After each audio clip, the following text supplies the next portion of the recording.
ഇത് നമ്മുടെ സ്വന്തം കിഡ്സ് ക്ലബ്. ഇന്നൊരു കഥ കേട്ടാലോ? കഥയുടെ പേര് ചെന്നായകളും പട്ടികളും. ചെന്നായി കണ്ടിട്ടുണ്ടോ നിങ്ങൾ?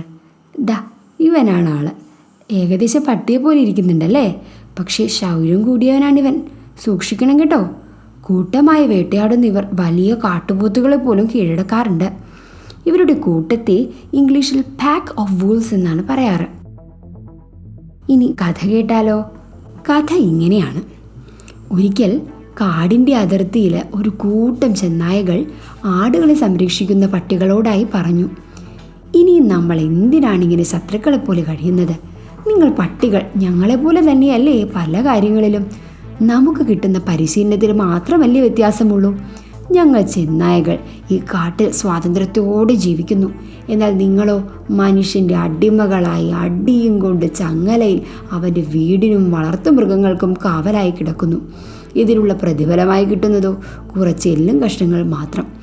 നിങ്ങൾ പട്ടികൾ ആ എല്ലും കഷ്ണങ്ങൾ കടിച്ച് മുറിച്ച് സ്വന്തം വായും മുറിഞ്ഞ് സ്വന്തം ചോര നുണഞ്ഞ് ആസ്വദിക്കുന്നു. കഷ്ടം.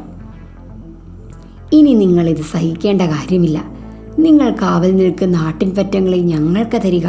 നമുക്ക് ഒരുമിച്ച് അവയെ കൊന്നു തിന്നാം. ഇത്രയും സ്നേഹസമ്പന്നരായ ചെന്നായകളുടെ വാക്കുകൾ കേട്ട് പട്ടികൾ അവർക്കൊപ്പം പോകാൻ തീരുമാനിച്ചു. ചെന്നായകൾ അവരെ തങ്ങളുടെ ഗുഹയിലേക്ക് ആനയിച്ചു. ഗുഹയ്ക്കുള്ളിലെത്തിയപ്പോഴോ ചെന്നായകളുടെ മട്ടും ഭാവവും ഒക്കെ മാറി.